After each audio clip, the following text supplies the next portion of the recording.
Well, welcome everybody. There's a few familiar faces out there, and it's great to have this opportunity with our friend Steve Coughlin. And I want to just say a few words here. From a numbers standpoint, I've learned a long time ago in ministry not to get ever too hung up on numbers. We always like the big numbers, and oftentimes we don't get them. We've had audiences of 650 and 6 and so on. I'm not saying on our on these Zoom broadcasts, but in person we have. But you know, the thing that is really special, I think, about the Zoom conferences is that you also get the links and you can pass them along to people that have been coming to our events.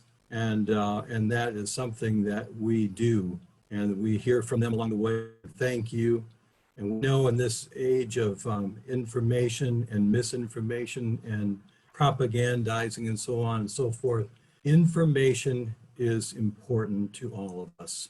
And we are so fortunate to have, I believe, one of the major thinkers and analysis and analyzers, and a person at times better than just about anybody that I'm aware of. And I'm really thankful to have him here. Yesterday, I sent a message out to some of you of the interview that Steve did with Frank Gaffney on Secure Freedom Radio.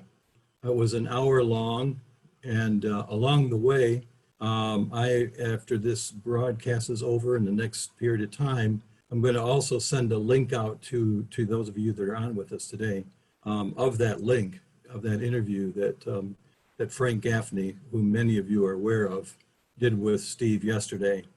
And it was awesome, it was outstanding, and it's going to go much deeper than what we are going to go here today.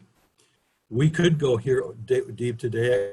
Steve can take us just farther than what we comprehend, but because of the fact that I wanted to start this broadcast off with maybe what you would say 101, class 101 in a sense. My hope is, and I've talked with Steve about that, is to have Steve come regularly. The times are very, very serious, and we're probably hopefully going to get to some of that at the very end. I'm wanting to lay the groundwork here, though, this afternoon. And so we're going to start with some very basic times in his early beginnings. We'll move right along there. I've already got the questions drawn out, and it's quite systematic. And I think you'll find it interesting. Some of you already know this, but I just think it's important to know the calling that this man has had and how faithful he has been through the thick and thin of times. But I'd like to start with a word of prayer as we begin. Dear Heavenly Father, we do thank you for this time. Lord, as I look around and see some of the faces on this conference call as well, I see difference makers. And Lord, we're thankful for the different people that you bring to these Zoom conferences on a weekly basis. We oftentimes we marvel at the messages that we pick up and the learning that takes place. And so I believe there are those that are really hungry to hear what Steve has to say. So lead us through this time. And Lord, we want to, I want to lift up Steve and just, I hope as people listen to this message going forward, they will be as I have been, and my wife Jan, who also highly regards Steve, that we will be prayer supporters of Steve in these rugged, very concerning days. Be with us now in this time, we pray, for we ask it in the name of Jesus. Amen. Well, Steve, welcome. I think I still have you off on the mic, right? So we can hear you. We're good. Sounds good. I'm going to, so many of you are familiar with this tome, I should say, that was written by Steve some years ago. It's an incredible volume. And I'm going to read, just for some of you probably purchased this when you heard him speak a couple times with us just a few years ago. Here's some of the background. These questions might even be a little repetitive, but I want to hear some of this from his words himself. My desire in part with this is just to help you once again be reminded of the war this man himself has fought to be able to still be a major voice in this serious day we're living in. Okay, I'm reading on the back of the jacket. After the events of September 11, 2001, Stephen Coughlin was mobilized from his private sector career to the Intelligence Directorate at the Joint Chiefs of Staff to work in targeting. Thus began his education in terrorism.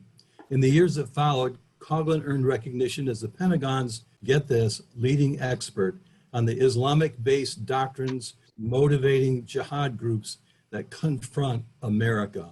He came into demand as a trainer and lecturer at leading commands and senior service staff institutions, including the National Defense University, the Army and Navy War Colleges, the Marine Corps, Quantico, the State Department, and the FBI. So effective were his presentations that some in the special operations community dubbed them red pill briefings, a reference to an iconic scene in The Matrix. It's an apt metaphor. Once the facts and doctrines are properly explained and understood, there's no going back. Then a little bit more. This was more than our enemies, and it seems even our leaders could tolerate. Beginning in 2011, the Muslim Brotherhood convinced the White House to ban Coughlin and put an end to his briefings. The move was in keeping with Sharia concepts of slander that seek to blindfold America to certain realities that render us defenseless against a threat made existential by the very ignorance it gets our leaders to enforce.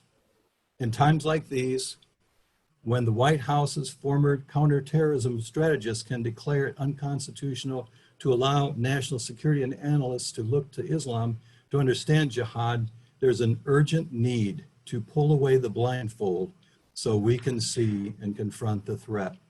Such is the goal of this book and this continued mission that Steve is on. Steve, welcome, and thank you once again. I'm going to start with this, going back, like I said, there'll be some review here, but I want to get a little bit more into the personal life of Steve. Steve, you had no intention of going into the line of work that you ended up going into, but in 9/11, you enlisted in the military in the reserves. Is that about right? No, not exactly, but it's good enough. What it is I was a reserve officer and had just moved to Washington, D.C., and then was asked to stay in the reserves. This is year 2000, so they put me as a reserve officer center command watch. I literally, as a weekend warrior, would sit on the desk with the red phone right there. That's what I did on my, and the active people who did that had the weekend off. And they also offered to give me a free master's degree at what is now called the National Intelligence University, but then was called the National Defense Intelligence College. So there I was, 1 weekend a month doing manning the desk for Eurasia, which is Russia and China. And another weekend I'm working on a master's degree in strategic intelligence. So I didn't enlist, but then what happened is 9/11 happened. My wife was physically in the Pentagon when it got hit, and that was something of a terror. I was pulled into active duty into the targeting cell of the J2. J2 is Joint Staff Intelligence, Deputy Director for Targeting, and that's the people who decide what to hit. And Steve, prior to that, you were a lawyer, and you were in New York City, I think, had to do something with books or categorize it. What was that work you were in? I was when I still lived in Minnesota, I was the International Export Council working for a company called Thomson, which you know as Reuters now. You know it as West Publishing if you're a lawyer, or Westlaw. And what happened is the competition gave me an offer I couldn't refuse, and I moved to Bethesda, Maryland. But I really was in Minnesota. I was the International Export Council. But in that role, I was doing a lot of stuff that was also on the business side. And when LexisNexis, the parent company of LexisNexis, really, it was a company called Reed Elsevier, and those two are the biggest information publishing companies in the world. And what they did was they brought me to Bethesda to go to the business side. I could truly say that when 9/11 happened, I had a temporary office in London. but working out of Bethesda, Maryland. So I didn't actually work in New York City. You had no intention, or did you have any inkling at all that you would be a good match or fit for what you ended up becoming engaged in more and more? Well, both me and my wife were Russian language qualified uh, intelligence back in the 80s when the Soviet Union was still around. And I can't show you right now because my little thing here is here, but I have Lenin's complete works, okay? And we both got out of the Army, finished up college, me law school, and were commissioned in intelligence. And I was the #1 officer in my class. I got what's called the Potts Award. I was deployed for Desert Storm. I got the very best, opening line of my evaluation, the very best for Desert Storm. And so I would say that I've always been good enough so that when I was thinking about leaving the reserve, they made me an offer I couldn't refuse. The reserve was being on the joint staff, and then, getting only the top 5% of the people in the intelligence community get asked to go to the National Joint Intelligence Center, Joint Military Intelligence College, to get the master's. And that's kind of the little key that unlocks where you're being tracked for moving up very high. So yes, I would say I was someone who has the aptitude for intelligence. So things moved really quickly. So you had that position where you're working on your master's, and then the other weekend tasks that were before you. Give us a sense of what took place then that launched you into the next rung of the ladder. Well, what happened is 9/11, and then I got pulled into the Pentagon, and it was in the targeting cell, and I just remember being in discussions. Within the classified community, targeting is classified inside, because it's where intelligence meets a target for something to go boom, or for an information campaign to roll forward, or something like that. Extremely classified. So I'll speak in opaque terms about it. But what would come up is that someone would say something. I said, but back when I was the International Export Council for the largest legal publishing company in the world, I had to do some work with Pakistani copyright infringements, and they gave me some books on Islamic law back then, and I kind of reviewed it because I was doing a copyright infringement, and they gave me some other books. And when the opening phrase of the copyright laws of Pakistan quotes the Quran, in very harsh terms about copyright infringers, I remember that it was, one, there is something called Islamic law. Two, it is the law of the land in the Islamic world. And three, it isn't some, Sharia is like 1,000 flowers blooming in nature. It is a very well understood, clearly defined body of law. And so I remember always watching these generals do the two-step with the Pentagon disc behind them saying, Islam is a religion of peace. Islam was one of the world's great religions. No great religion would do this, therefore Islam would not do this. It's like, well, that's a syllogism. That's not the basis of foreign policy. And I started getting very concerned that, in the legal world, there's something called a conclusory assumption. And I want to throw some terms out here that for people to kind of, I know they're going to sound strange, but they're kind of foundation pieces on which you can build something that shows something. One will be conclusory assumption, and I'm going to write it down so I get to it later. Facially neutral language. Okay, facially neutral language.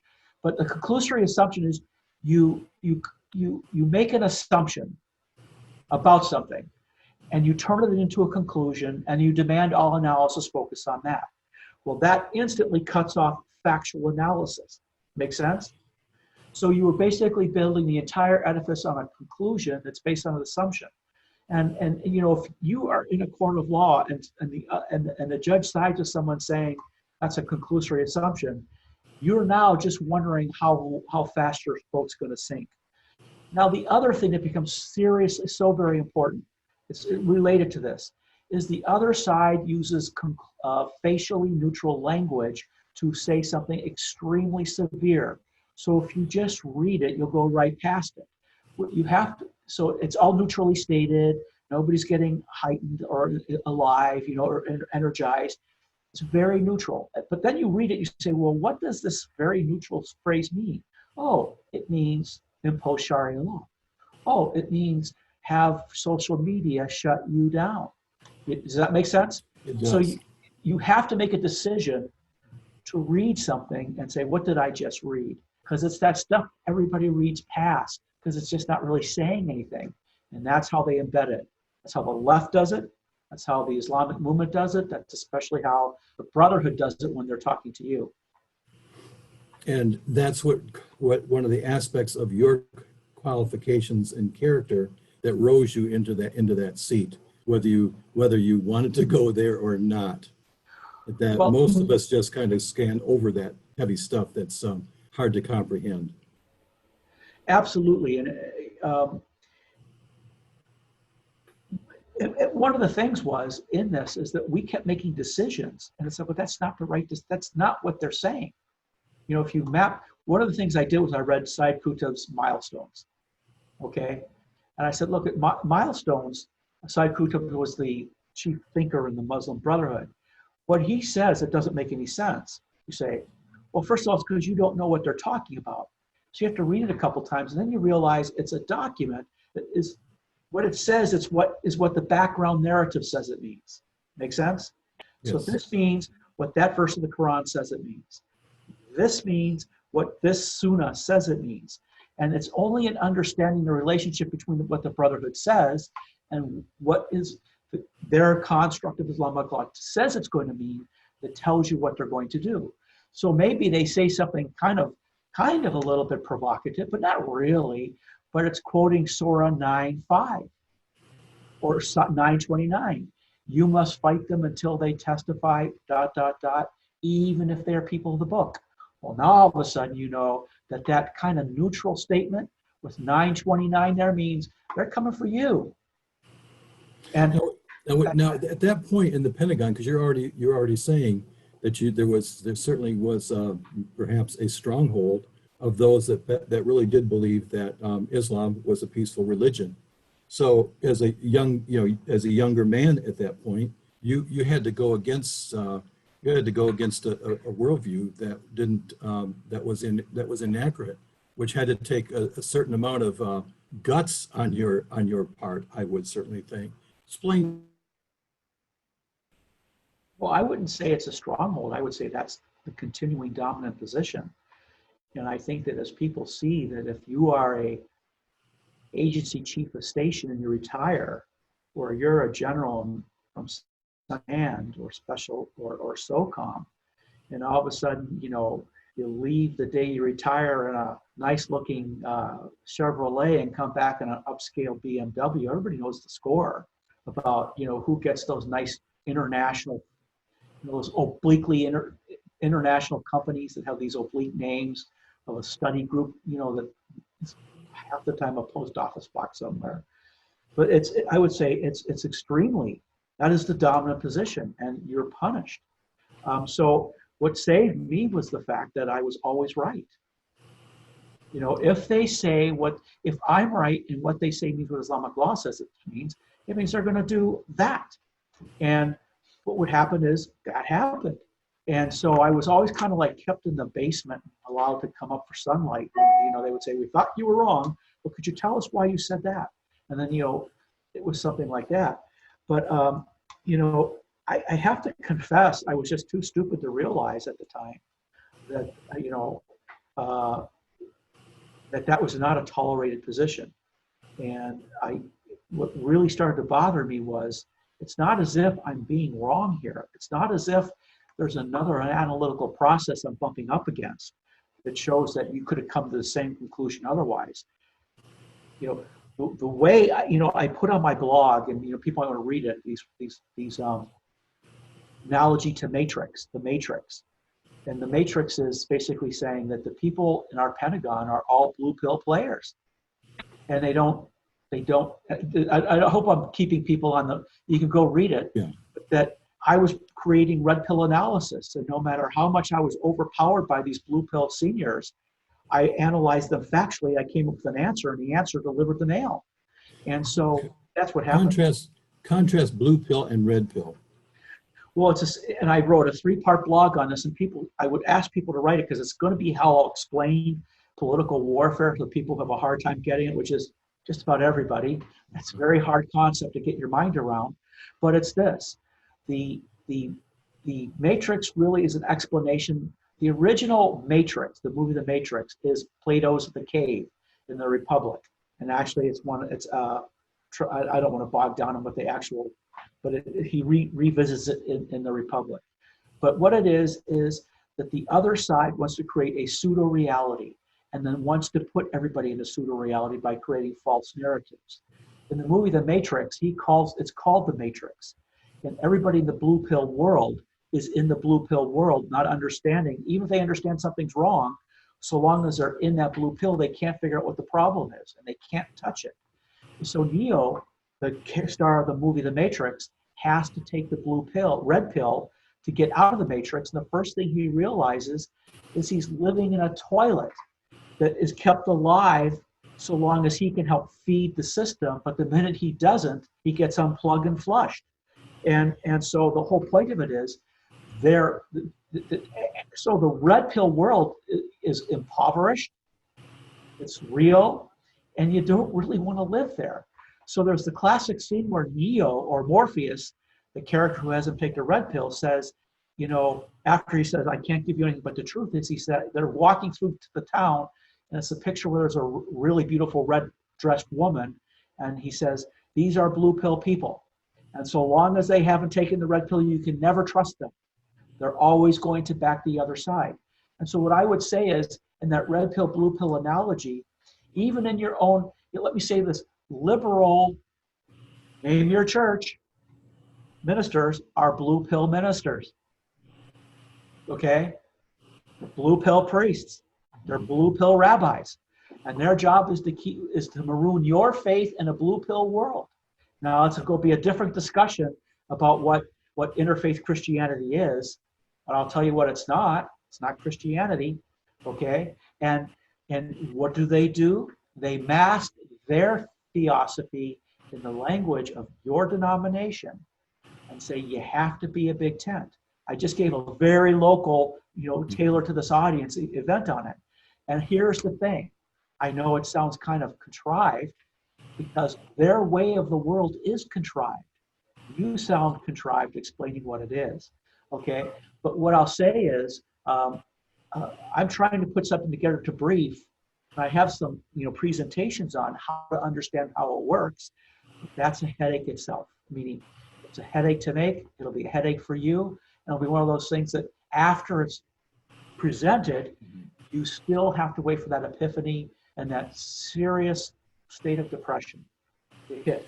And so, Steve, when you were talking, so you were kept in the basement, and yet you were doing this analysis, and so you're saying not only a stronghold, but are you saying almost to a person that the view in the Pentagon, even at that time, was that Islam is a peaceful religion?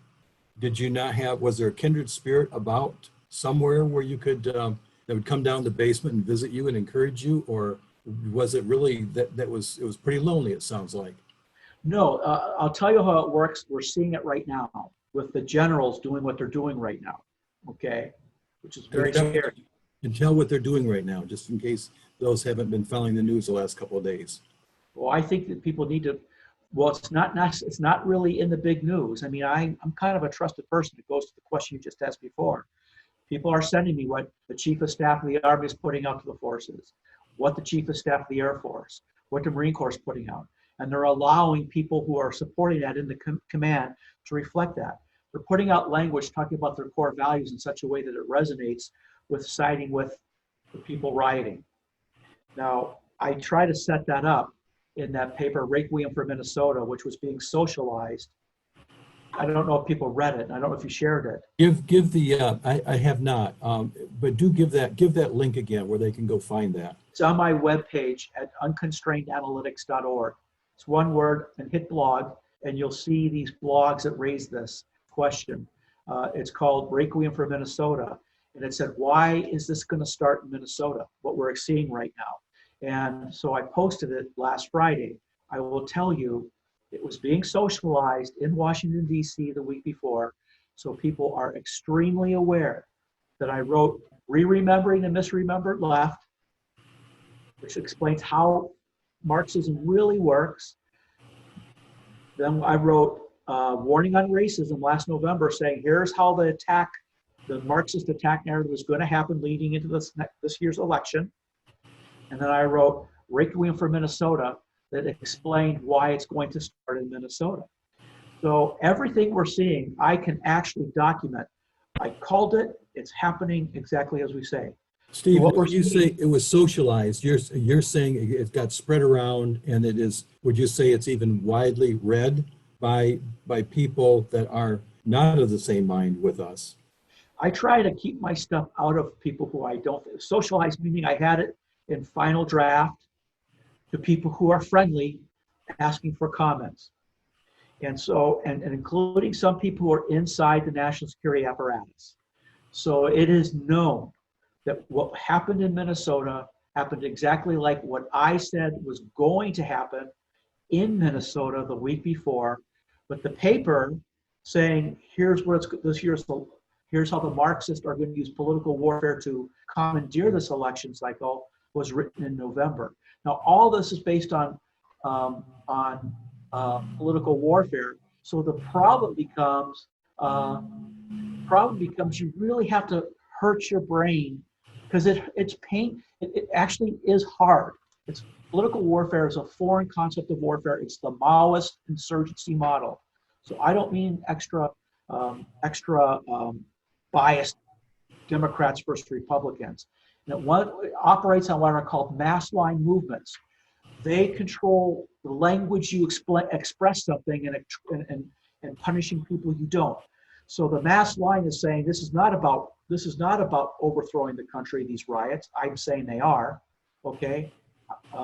This is about respecting race. This is about having the Black Lives Matter go up to women on the street and demand that they kneel and say, I'm a victim of, I'm the beneficiary of white privilege and stuff like that. That's a mass line movement putting a narrative in that will terrorize you. And if you don't say what they say, you will be beaten. So we're now seeing this. It's no longer theoretical. But what I'm doing is explaining, with mathematical certitude, this is what's going to happen.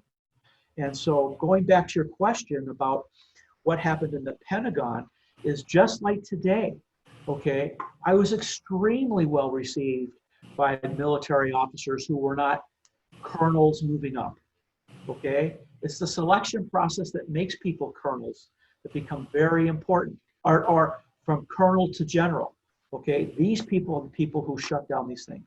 So I would go brief at the School for Advanced Military Studies or the Joint Military Intelligence, the Joint Forces Staff College, and I would literally have on how Islam affects the decision-making of the enemy we're fighting.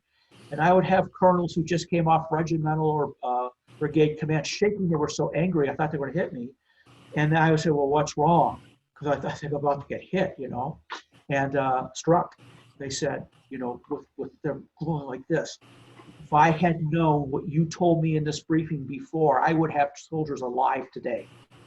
And they were saying that with the absolute certitude that knowledge was withheld from them and it cost lives. Well, what I'm saying right now in these things is true like Islam is true.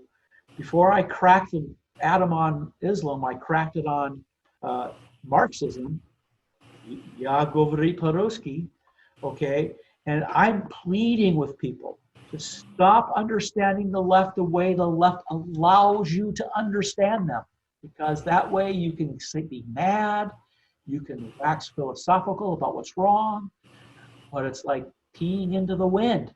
Excuse me for that metaphor. Sure.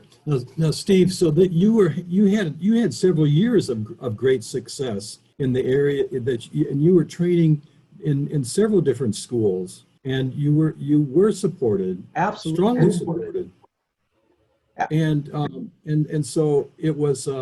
I think that demarcation line that you're drawing, at those that have their mind bent and their heart bent upon a high leadership position, they're willing to bow to the powers that be that want to have the cushion, and they don't want really people to question their authority, and when their authority is leading in the wrong direction? In 1988, the IIIT, the International Institute of Islamic Thought, adopted Islamophobia on the idea that they saw in 1988 that the American left, which had already joined the political warfare scheme when they adopted the phrase Long March, Mao's Long March, that they were going to win. And they didn't have the numbers in America, so they were going to create the word Islamophobia to fit right next to racism, sexism, homophobia, Islamophobia, to get the left to support them in the politically correct campaign. Now, here is the thing. Political correctness is the enforcement mechanism to the postmodern narratives, multiculturalism, diversity, which execute Marxist objectives. So once I have a senior leader in the government using the language of diversity to explain the Constitution, they have in their own mind subordinated the Constitution to the postmodern narratives that exist to destroy it. And so when you hear the General Casey after the shootings by Major Hassan in 2009 at Fort Hood say, worse than the shootings of American soldiers at Fort Hood is that we disrupt the diversity we have in our military. He told you that they were going to whitewash the Major Hassan investigation, which they did, which I got in serious trouble when I threw down that you-know-it flag, okay?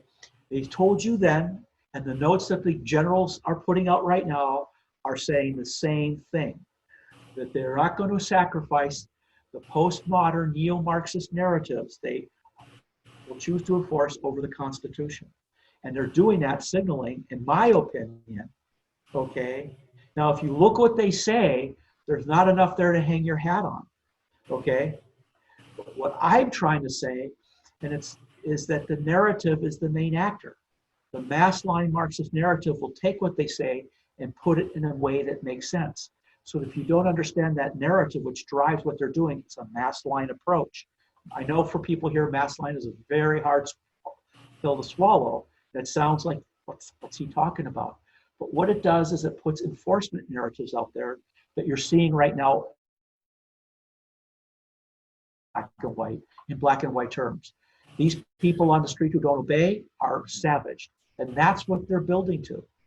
Now, Steve, you were still around in 2009, right? In teaching and having effectiveness and so on.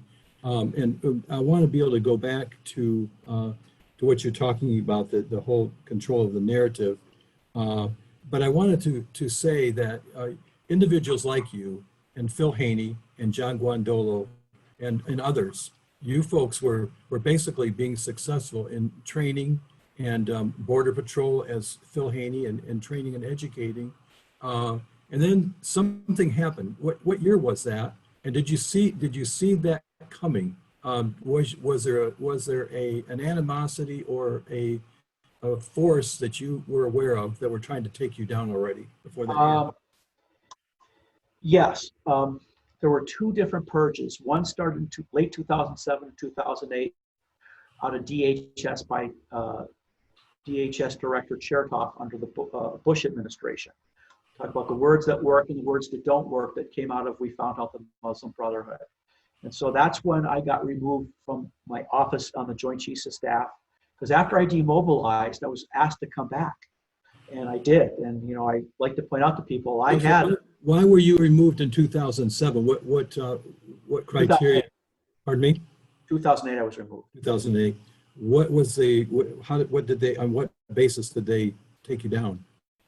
My thesis on Islam from the National Defense Intelligence College came out in July 2007. I wrote a memo while on the Joint Staff as a consultant explaining the Holy Land Foundation trial, explanatory memorandum, and saying, if this is true, we have an insurgency in our country. And what happened is somebody leaked that, okay? And all of a sudden I have these meetings with Hisham Islam, a man who worked for the Deputy Secretary of Defense. Now, it's important to point out that at this period, the Undersecretary of State for Public Diplomacy, Karen Hughes, was attending annual conventions and adopting the one God, three Abrahamic faiths language. And so was Gordon England, the Deputy Secretary of Defense, on which Hisham Islam was a staff member. It turned out that Hisham Islam's background was completely impeachable, but he basically arranged to have me removed. I mean, how it happened, I had to read the papers how all it happened, because I was never given purview to any of this thing. But so I was kicked out of the Pentagon and purged. Well, somebody from, I'm just going to keep it exact names quiet, but somebody from there was a huge upcry because I was doing more with what I was putting out and the product I was putting out than everybody else combined. Okay. And at this time I was working as a civilian on the Joint Staff, and I was a reserve officer at Central Command. Okay. So that's, I mean, I was, those years are a blur for me. So what happened is I was brought back to work kind of outside the Pentagon, but in Crystal City, through a company called George Scientific, which was a cutout for Special Operations Command. It was a company, but that's who their customer was. And I went back and did that. And so when I was working for the federal government, I was working. I want to go back to something here. There's a lot of George W. Bush fans out there, and there were numbers of people, including myself for a short time, that wanted to be supportive of George W. Bush. And initially, at 9/11, he came out strong, and there was great support. But within a very short period of time, very short, he was already coming alongside the Muslim Brotherhood, pictures being taken perhaps in front of the White House even, on calling them, again, a peaceful religion. And as Frank Gaffney so aptly was able to document, increasingly showing the pictures of this person and that person who had strong affiliation with the Council on American Islamic Relations and the Muslim Brotherhood. Were you seeing that early in that time, or did some of that catch you off guard? Well, when I was in the Pentagon, I did not see it because I was working the intelligence mission, so I was looking that way. But what did happen is I read a book by a man named Dori Gold, who is an Israeli, who wrote about something the hatred kingdom. It was really about Saudi Arabia. And I found out through that book about CARE. I wasn't focused on the Brotherhood domestically at all. And so I put together a briefing inside the Joint Staff where I was going to, CARE was named as an organization in there. Well, I'm telling you, I had people, you have to send the briefing slide pack up to chain and all that. They came back and they were just apoplectic that I named these American Muslim Brotherhood groups. And they said, you not only cannot give that briefing, we have to scrub the very fact that you made a briefing like that from our servers. And I was like shocked.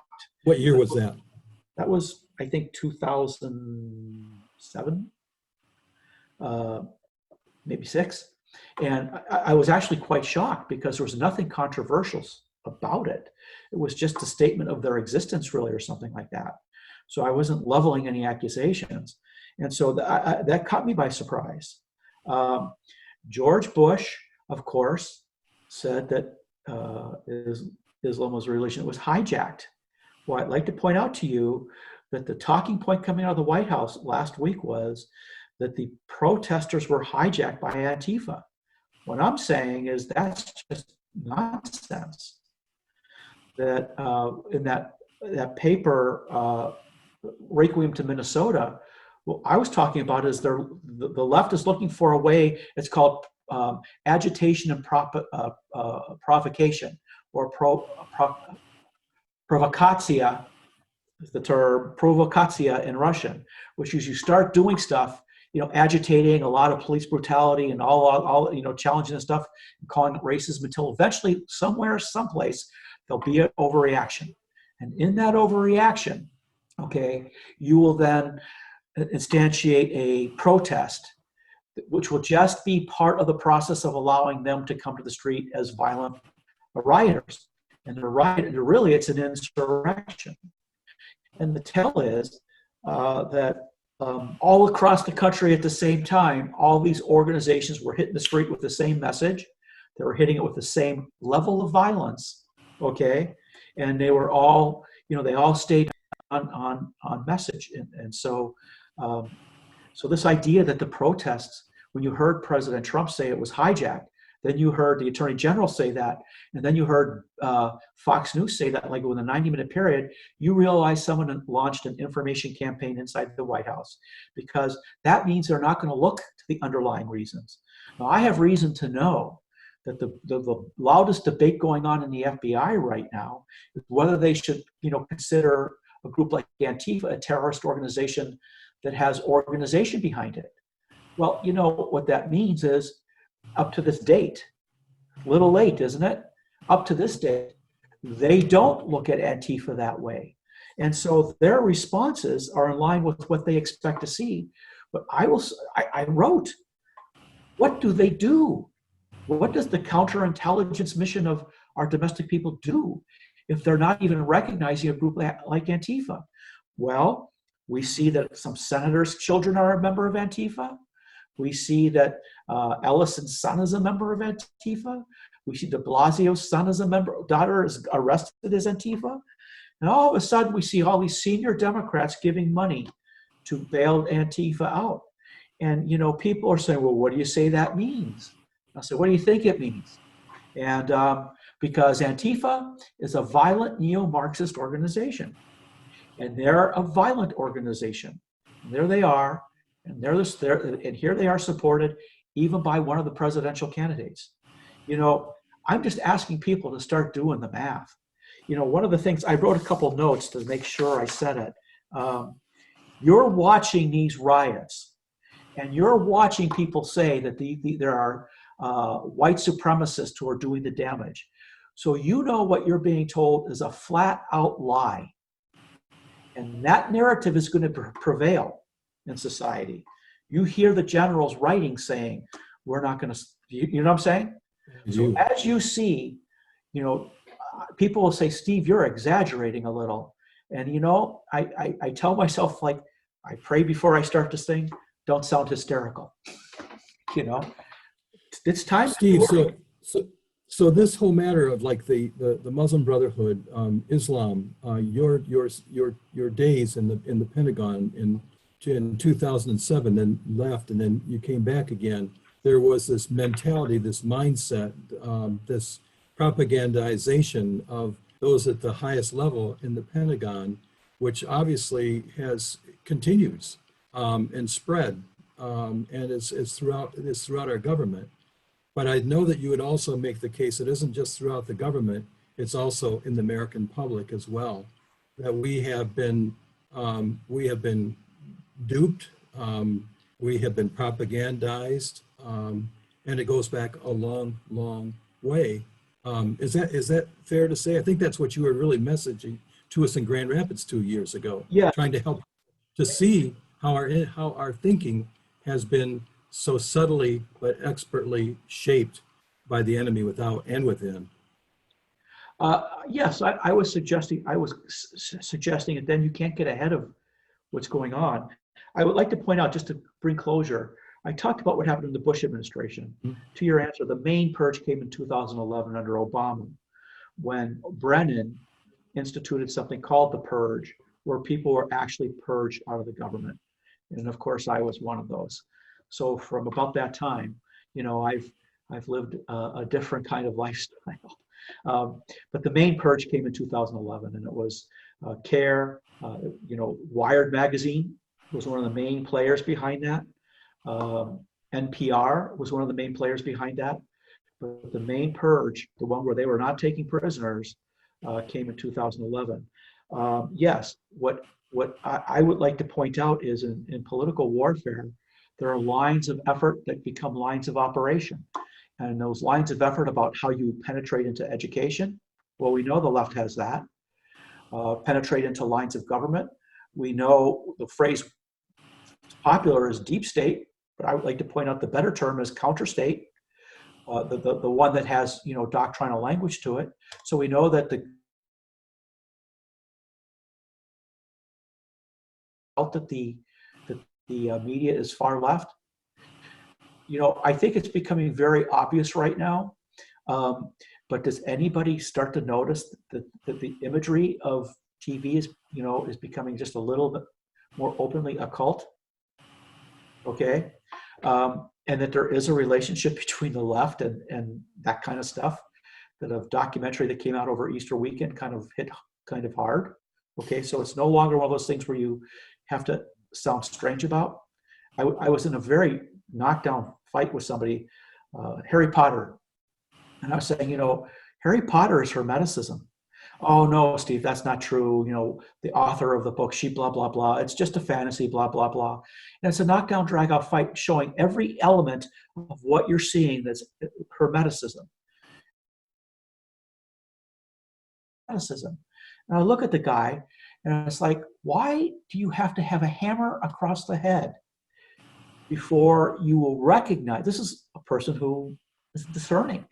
And so we see that the media is that way, education, the institutions, and the church. You would say the church, and you also have a section in your book of the interfaith dialogue. Well, and the interfaith movement, as it is instantiated today, was created by Alinsky, who, contrary to what he says in his own writing, was a Marxist. He was a brazen Marxist. And so re-remembering the misremembered left, which the first 50 pages are really hard because it brings in the Hegelian part of it. And so you have to commit yourself personally to figure it out because it's hard. It's not intuitive. In fact, it's counterintuitive. But what happens is Hegel was really kind of he was covertly a Hermeticist. And what you find out is that the seminaries in Tübingen, Germany, the Pietist Lutheran seminaries and later the Catholic seminaries but I'll stay with Hegel, were covertly alchemist and Hermetic. Okay, and what happened is when the Prussian state formed a German state, they brought Hegel to Berlin to instantiate this.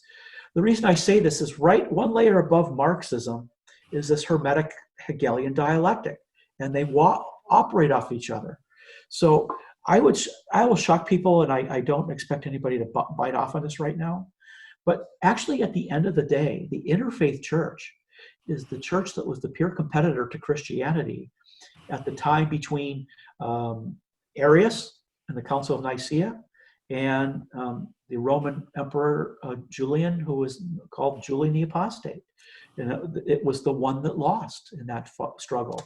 And, it's very easy to show if people have the patience to kind of line it through that that's what Hegel was looking at. That's what, I might be stepping on some toes. That's the underlying theosophy to a woman named Blavatsky. I don't know if anybody's heard about her. And it's also the underlying theosophy, and you use the word theosophy and look it up, of the Freemasons at the upper level. So it should.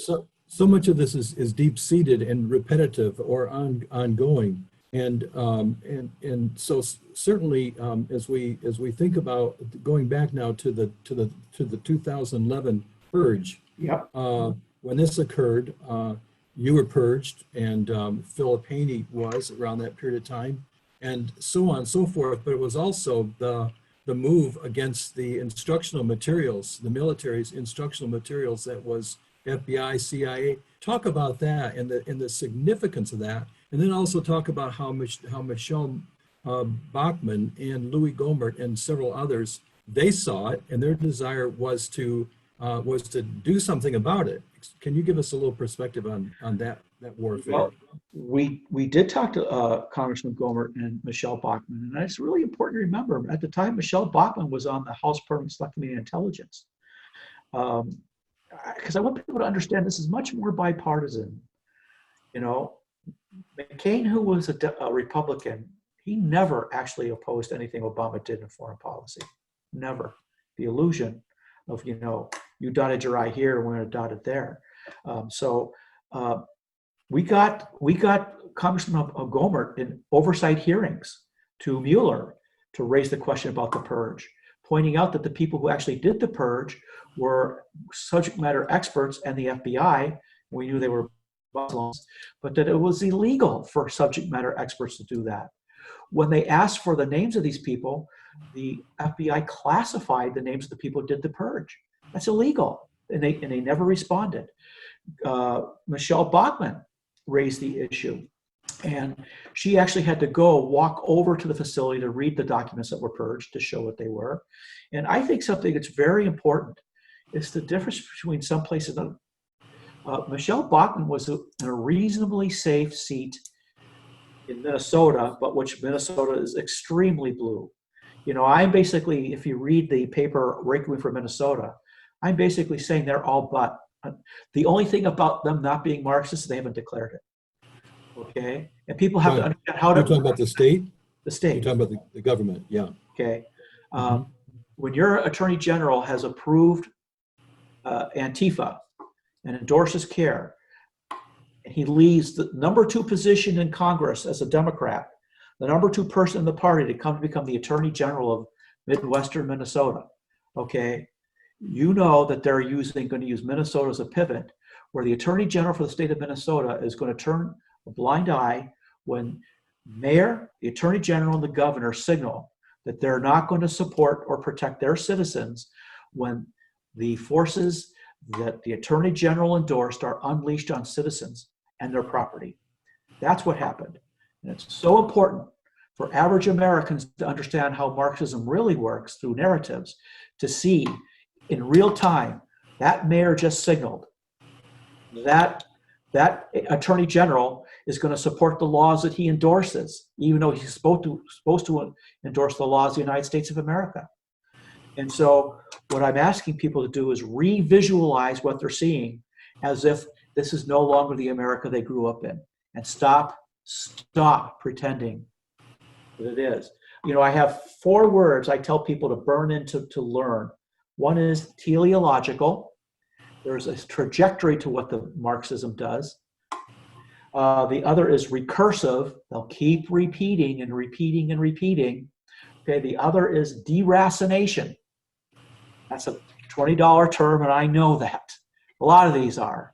I had to figure this out myself, and it's not easy. Deracinate is to talk about something completely separated from the world it comes from. So now you'll hear the army and the military talk about our values. But you really have to be interested in parsing it, that their values are supporting diversity over the Constitution when they say core values. So core values deracinated from what they're supposed to do. And the final one is disassociation, that you're seeing things disassociated from what they're supposed to be. Deracination and disassociation are not the same, but they're different elements of the same thing. And so they will always say things in a way, because the narrative carries the message that if you challenge them, there's not enough there, and they can retreat into where we support the Constitution.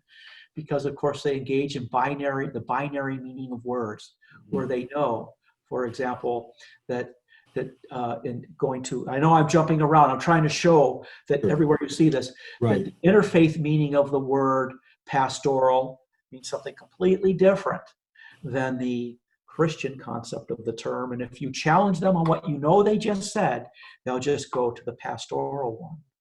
And that's where people have to start really discerning what they're hearing.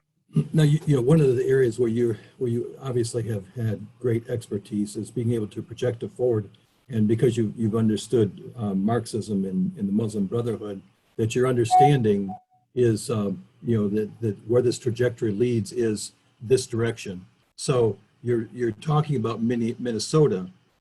Do you believe that Minnesota has the liberal leadership there has regular conversations, let's say with the mayor, the governor, the mayor of New York City, the governor of New York, and that there are leftist governors who are in line with each other and are kicking the can down the road in a similar way to bring the increased level of chaos. And there's a question that a person writes, and do you think the president has awareness or thinks, has advisors that helped him to have an awareness along these kinds of thinking patterns?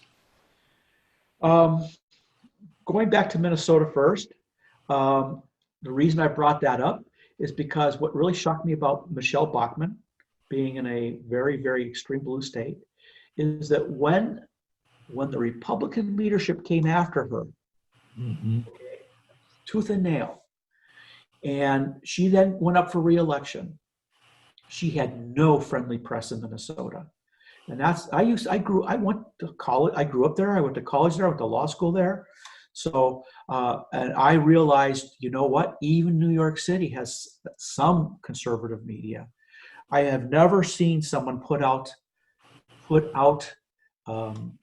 so badly savaged and so seriously left to the curb as what happened to her. And you know that there's no voice for her. There's that. Didn't they even run a candidate, a wealthy candidate, against her that had a lot of money? Yes. That was in the Republican Party did not get behind her dollar wise at all. They just left her hanging. There was a Republican who displaced her. Yes, and we see that happening with the Republican Party on a regular basis. Ken Cuccinelli is one example. Well, I think and Steve King. You know, I'll sound like I'm off core to what I'm saying, but as someone who has made the rounds on Capitol Hill, they want to get a pop out of these discussions, but they don't want.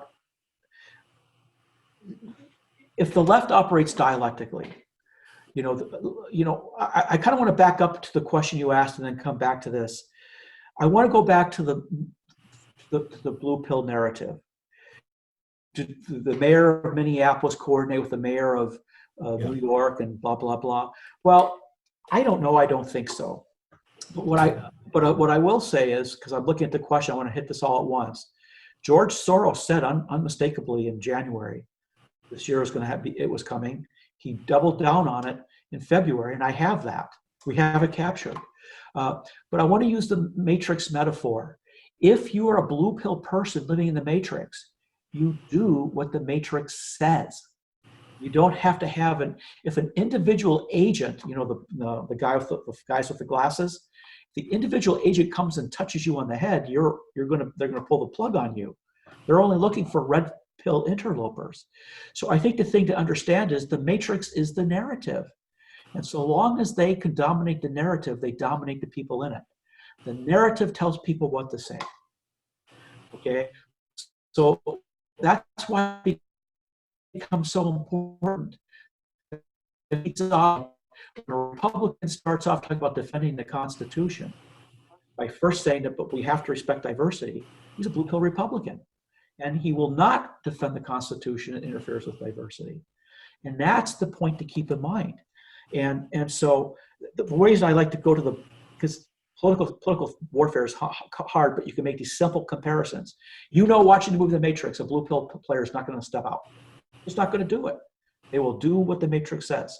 And the same way, the Republican Party, the established Republican Party, is a controlled opposition to the left. So long as they follow the postmodern narrative, they will never do what they ran on if it interferes with the racism, sexism, homophobia narrative, which is a neo-Marxist narrative. And it's enforced. So Steve King violates that. So now what you have, and it's why it's important to understand the left in terms of dialectics, because everything they do is to negate something. So think of it like this. Every election cycle, you have the Republicans moving to the base to get their position. Okay? They make this a virtue. Reminding us how great they stand behind the Constitution and the president. And well, here's where you have to start kicking your own self, the role you play. Okay, not you personally. They get their nomination by making the base. And what's the first thing they say after they got the base? They have to move to the middle. So what they just told you in political warfare terms is that they're a controlled opposition. Their job is to neutralize you. Okay? because when they move to the center, they're abandoning you. And if you go 4 elections down line, they are where George McGovern was in 1972. So the very Republican formula is, in the words of Marxism, a dialectical negation. That's what remember those slides I showed that you referred to, where I show the river, the divide in the river? Every time this happens, they're negating a piece of you, okay? So when they go to you to capture you, okay, they capture you, but then they move to the middle. That means they just abandoned you. And then they increasingly call you a freak for those issues. So now we have to go to the people who I have a lot of respect for, like Gomert and the, what's their caucus called? It's called the Freedom Caucus? Freedom Caucus. Okay. It was Mark Meadows once upon a time. Okay. Yeah. When you generate the issues that your established Republicans run on, where your established Republicans have no intention of ever implementing those policies, you are creating the bundle of issues that is targeted for negation by that process. Okay, so what I didn't wear out my welcome, but I just kind of said, you guys we can't move forward until you understand this. And I used to have this discussion with, I won't say, okay, people I really like, okay, that when you say you're not going to obey, you're going to follow the Phyllis Schlafly model, thou shalt say nothing bad about the Republican Party, in fidelity to a process that exists to negate you. When you, the Freedom Coalition, allow them to take your issue and negate it, you forgot that if your loyalty was to this country, it was to deprive them of that and break off. However that manifests itself. Well, Steve, we're Republicans. I said, well, I get that, but in your current role, you're facilitating the destruction of your own base. And so what has to be understood is, as you see the Marxist left disenfranchising people from their colleges, from their government, from the media, they need the Republicans to demoralize you.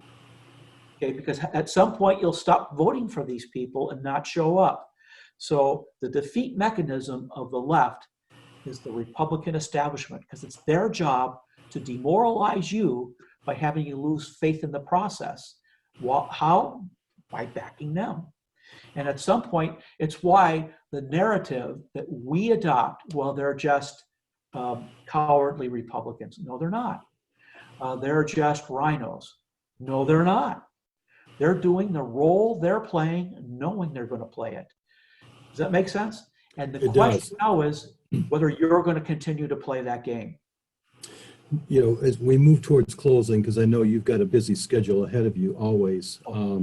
But I want to say there's a question here by Bob that's asking the solution: mobilize the truth and send it publicly to where? Who will spread this into those who will be able to return to constitutional and traditional leadership, or has the curtain come down on the American stage? I think that series of questions it must be heavy upon you over these years, and the dilemma that we faced on those fronts. I will confess that a part of me, to be able to fully explain where we're at today, I speak on the basis that the republic is going to fall. And then I say, let's take that crater in the ground and say, what were the things, now it's fallen, ask ourselves, doing an after action, what were the things that we should have seen coming? What were the things we should have seen coming? Because when these things happen, they're always the things you should have seen coming. Let's not write the history of why the rise of Nazi Germany happened after all the wars. Let's say, here are the things that happen when those things happen. And let's look at what's happening right now. And now we're in the phase where if you talk about it, you're exaggerating just a little, Steve, aren't you? Oh, well, that's just, come on. And you have to start saying, but this is the time to start realizing these things are happening. When did it happen? Let me give you a really nice one. When a country that prides itself as being a Christian republic got convinced that one doesn't talk about politics and religion in polite company, they realized they just censored themselves for the only reason our republic exists. And did we concede that ground to political scientists who talk about you like a demographic without ever listening to you? So I will tell you, I'm re-looking at the question here. I think people have to go. I think before you ask your congressman to stick up for your church, you need to get in your church and say, what do we need to do? How did we end up being on a branch and cutting ourselves off? And I don't mean that just your church. I live in the Archdiocese of Washington. I saw a bishop say something and said, well, excuse me, what the F is that? And should that be supported? And I think people have to make a real decision what it is they're going to stand up for and put the peripherals aside. Is this country worth fighting for? And are you going to fight for it? And what are the things that are distractions that they may be important, but they get in the way? And when you're going to fight for it, I don't think it's what you see America as right now. It's what it's supposed to be. What is it supposed to be? Don't get romantic. Don't get all overly flourishing. What is the free exercise of religion? Is it allowing Satanism in your school? Okay. Start to know when you're getting involved in blue pill religious discussions, which are all about unbundling you. And I think it's like people have to get to first things and start saying, is my church a big tent? I don't think Christ ever said that. I don't think he said it once. Okay. I think he said my church is based on the way, the truth, and the life. And you're in it or you're not. And there's no halfway there. I think that Christ said halfway is lukewarm. And I think people who built mega churches, found out after they started, hitting on those messages that they couldn't make the payment. So I say all these things because I think that we're in a period people have to start asking those questions and saying to their politicians, that's not why I voted you. And I don't want to meet you halfway, because every time I meet you halfway, we've moved to the left. Steve, you probably... Does that answer your question? Am I? Yes, it does. The remnant, you're familiar with the remnant in Christian faith. I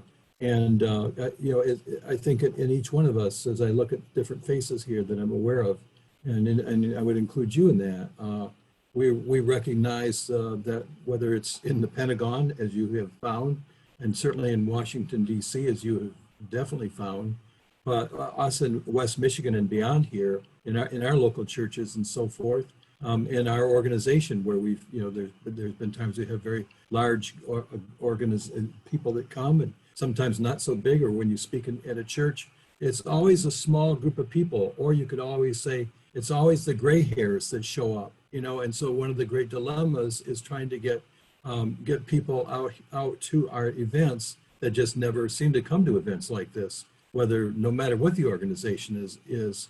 So it's like, you're just kind of, it just seems like it comes back to the whole matter of remnant. But then in addition to that, there's a scripture passage that I think we're all familiar with, and that is they fail to teach the difference between the holy and the profane. I think that the church and many families have failed to teach the difference and to exhibit righteous indignation. I think that our country is a society that there hasn't been much righteous indignation, and we see that in our justice system today as well, don't we? So those are in authority are such reflections of our own local churches and our own local communities and our own local schools in many ways. So it's for us, I think, as people that look to the Lord, we also recognize the fact that God is sovereign. And is it becoming a day where the signs are there, and that we always need to be ready to give an answer. We need to be watchmen. We need to be prayerful. That day could be coming. We are certainly in a very fragile position. And I think you know that better than we do. I think every church or synagogue I brief in, someone uses the R word.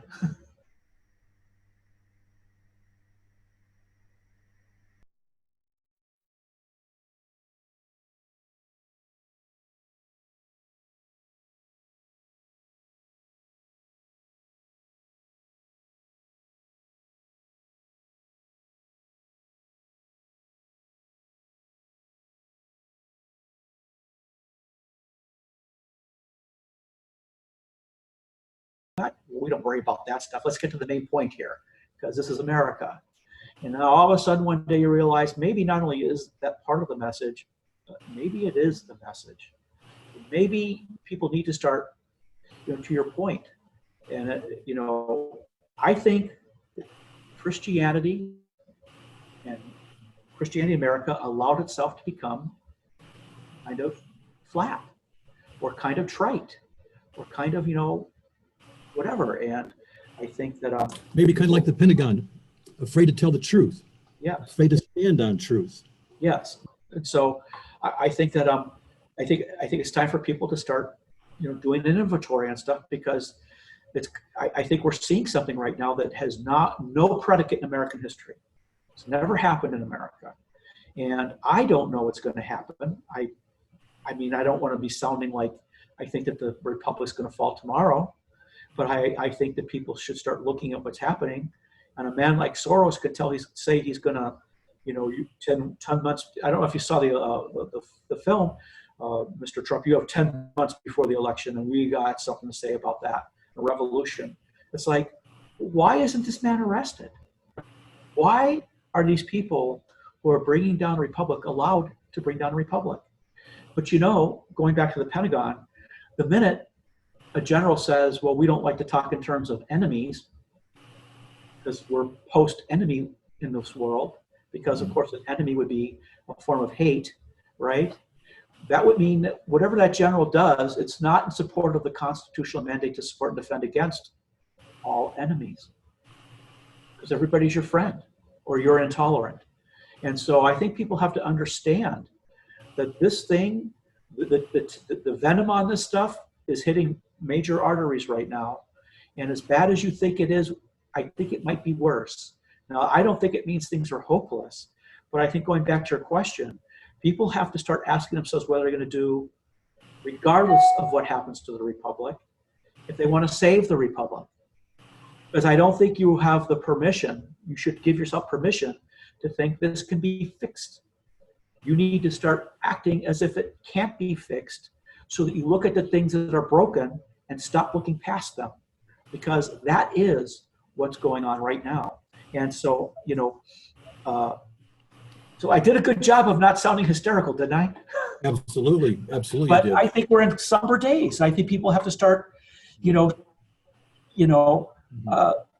sitting alone in their room for a while, saying, praying as you do. Pray, absolutely. And it's yeah. Steve, I hope I did take things off course, because I think I went. I would realize after you asked the next question, I hadn't finished your first question and have to re-deliver. I didn't want to think like I was evading it. We've covered a lot of ground, but it's been important ground. And I'm hoping you can do this again very soon. Yeah. And so you'll stand with me on that, right? I will do that. I was going to say, I have some stuff on how the dialectic works without getting too deep into Hegel, but I'm going to confess it's still in prototype, and it still hurts your brain. Mm-hmm. Kind of give people an idea of how it works. And, if it gets too tedious, we could just stop at that point. But if anybody's interested in it, because I'm trying to do it so people, I sent it to people. Austin's one of them. He knows I'm working on this issue, and he knows I'm working about. This is just full of notes. How Hegel redefined Christianity without you knowing it, because you're not supposed to know it, and how it emulates it, and how their concept of Christianity is not, and what the key things to look for, and so I think it's if I briefed that today, it would be a year before it started settling in people's mind. Mhm. And then it might be about 6 months later before they could identify it in someone in their church. Yeah, I think that the message that you gave us a couple of years ago would be, somewhat of an example of that. I've listened to it a couple of different times, and it's been very helpful to me. And I'm going to, as I email out to all of you and to those beyond this gathering that have been a part of our others, I'll send that link out to you as well. Steve, as always, one of the things you're a Midwest guy. I mean that as a compliment. You are a humble man who's really a hero in the eyes of many of us. I know that sometimes I say to our staff, one of the closing words that you have, I'll miss this, you probably could almost quote it yourself, but you identify with the prophets of old, in that they paid a great price, and it seemed rather hopeless to them, and yet they went on anyway, and they suffered, and some of them died. But you can identify with that. And one of the things that you say is that whether this turns out to be fruitful for the salvation of this nation, that your children and those that come after you will never be able to say that you didn't do your utmost. And this is just one picture of that. And we all just thank you for that.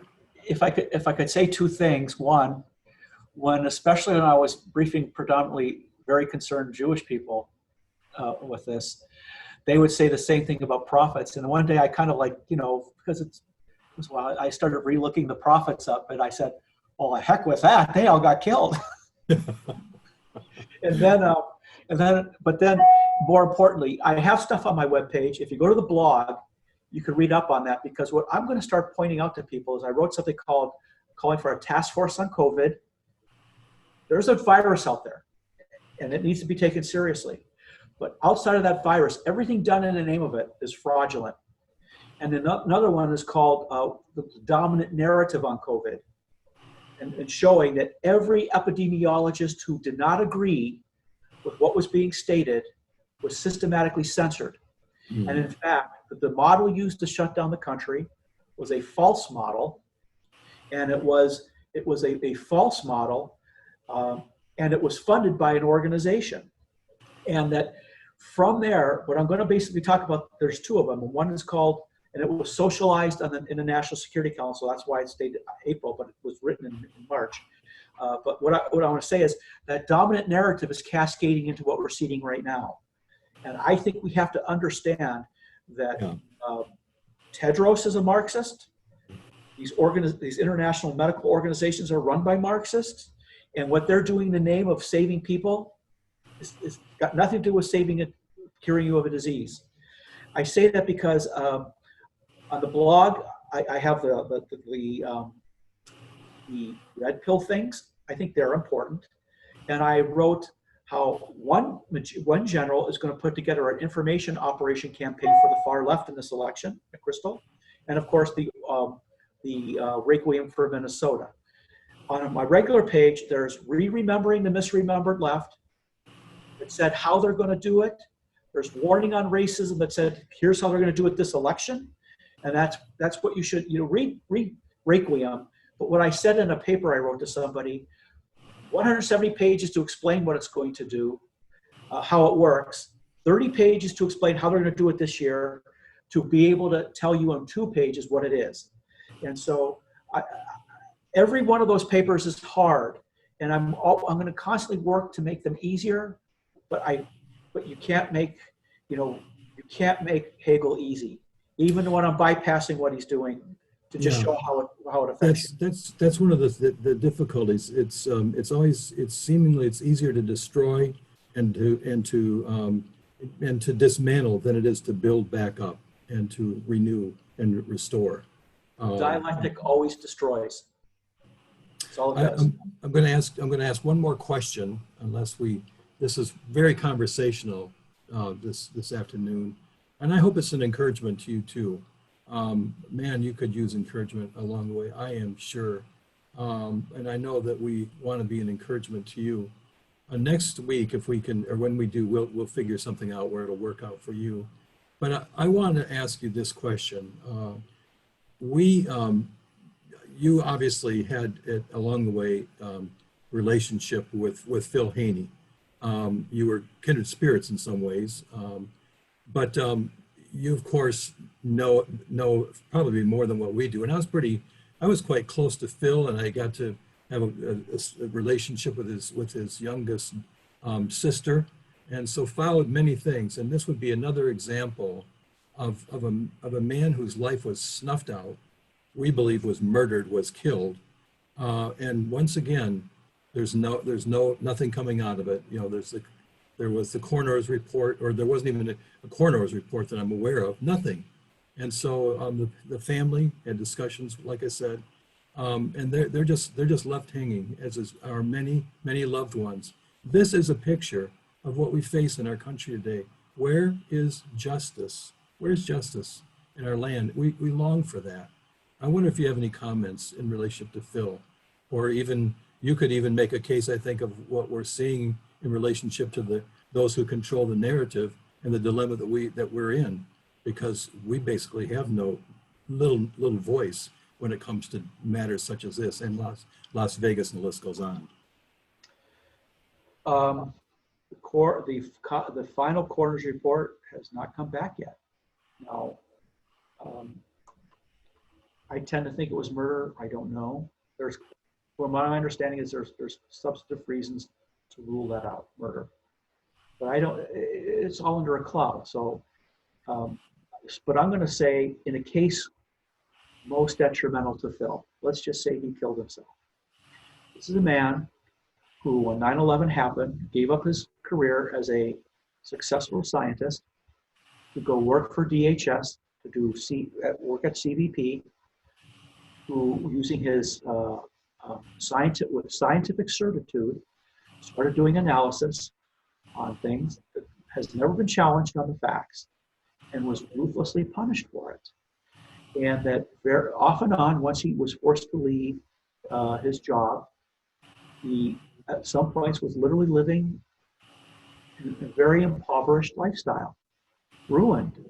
I don't want to put myself in that situation. I mean, I'm in my basement office here, stuff like that. But there were people who had successful careers whose lives were ruined.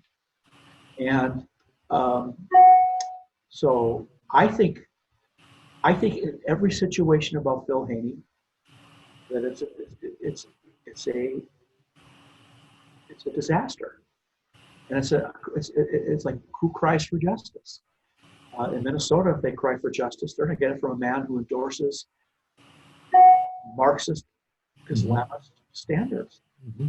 And I think that I don't know that he killed himself.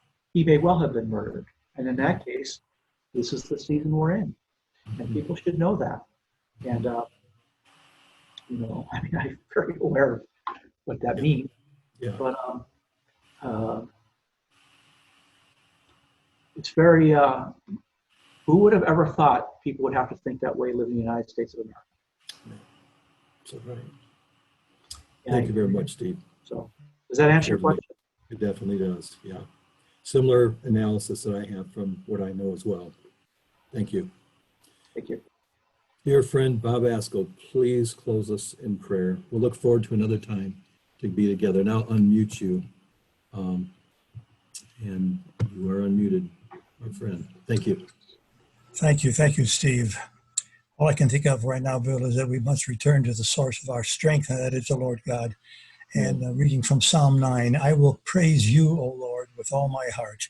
I will tell of all your wonders. I will be glad and rejoice in you. I will sing praise to your name, O Most High. And from the hymn that we used to sing, may it come back to us as a prayer. In times like these, we need an anchor. In times like these, we need a Savior. Be very sure, all of us that are called by his name, be very sure our anchor holds and grips the solid rock. Because, the Lord is a refuge for the oppressed, and he's a stronghold in times of trouble. And to those of us who know his name, we will trust in him. For you, Lord, have never forsaken those who seek you. But we can think of this nation that has fallen into the pit that they have dug. Their feet are caught in the net they have hidden. The Lord is known by his justice, and the wicked are ensnared by the work of their hands. And the wicked will return to the grave, the nations that forget God. But the needy will not be forgotten, nor the hope of the afflicted will perish, because Lord will arise, and not by man's triumph, but by his triumph the nations will be judged. And then strike them, O Lord, with terror, and let the nations know, the United States know, that they are men without your love. So Jesus, come to our hearts. May the people in this group today be so empowered to go to their church and ask the leadership, when will you bring our anchor to the anchor of Christ and preach him only and his truth? Thank you all, and God bless you. In Jesus, we all pray together, saying, Amen.